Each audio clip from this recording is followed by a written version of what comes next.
try to, for now, avoid autonomous decision making. But there are some areas that I think that AI can help judiciary. One is summarizing case files. So, for example, depending on the kind of matter you're dealing with, you can have a mountain of case documents. I think it's difficult for any, and so you ask the AI database, look, are there cases on this particular scenario? And it goes through the database and it gives you cases, gives you insights on that. I think those are two ways. So I think we have to be careful. You don't want to, because it exists, and there are people looking to push for automated decision making. I'm not a fan of that. I still think human beings should still make decisions.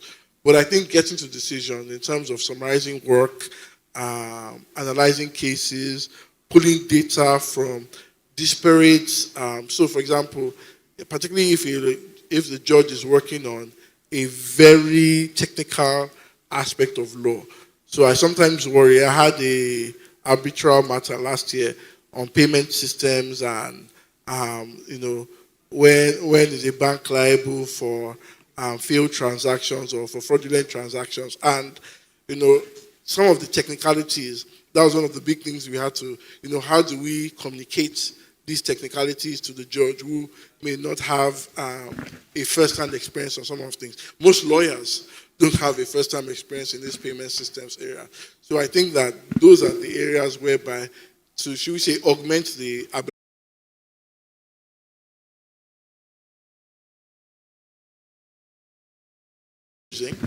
I know that there is AI software that can read PDFs, but I do think that there's a general problem with computers reading text. I don't think that's an AI-specific problem. And PDFs, depending on the type of PDFs you have, so without going too technical, if you have a purely scanned PDF as opposed to a Word document that has been converted to a PDF, it needs a certain level of optical character recognition to be able to, can be done. That is my question. Okay, thank you. So that's a very interesting question. And maybe we can approach it from many angles. So on this particular talk I've given, I think I've shared the slides because I knew that it may be hard to give all the information there. So there are slides that are available with the branch. I hope they will circulate them. And so that can give you more feedback. In terms of specific training, okay, there are people that can train. I guess I can train as well, although that's not my main work. But certainly there are people that can.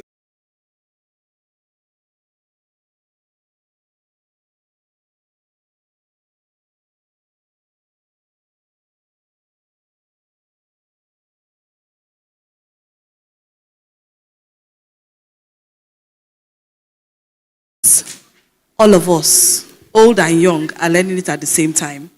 So there's no excuse. It's a level playing field. You can't say old, you can't say young. It came out, it's catching everybody together. So we must all get on that ship together, old and young. There's a question on